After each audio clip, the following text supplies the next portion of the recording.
আমরা আপনাদের উপর আস্থা রাখতে পারতেছি সরি আমরা আস্থা রাখতে পারতেছি না প্লিজ আমরা পরিস্থিতির নিয়ন্ত্রণ করতে পারেন নাই আপনারা কেন ছাত্রদের বুকে গুলি লাগলো প্লিজ আপনারা একটু সাইডে থাকেন আমরা চাচ্ছি যে এই জিনিসটা স্বাভাবিক থাকুক যদি ব্যর্থতার যে প্রশ্নটা আসতেছে তাহলে আজকে কেন ব্যর্থ হলেন এই যে আপনারা না প্রথমে পুলিশ বাহিনী যে প্রোটেক্টটা দেওয়ার কথা ছিল আপনারা এত বড় আন্দোলনে অনেক প্রোটেক্ট দিতে পারছেন কিন্তু আপনারা এই সামান্য আনসারদেরকে কেন প্রোটেক্ট দিতে পারলেন আপনারা দমন নিপীড়ন কেমন ভাবে করতে পারেন এটা বাংলাদেশের জনগণ দেখেছে সেই জায়গাটা থেকে আপনারা সামান্য কয়েকজন আনসারকে কেন দমন করতে পারলেন সেই কার কোণে আসছেন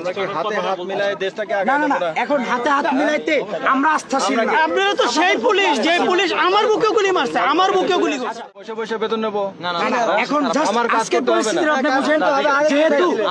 যেহেতু ভাই একটা সেকেন্ড যেহেতু আজকে এত কিছুর পরেও আপনারা আবার ব্যর্থতার পরিচয় দিচ্ছেন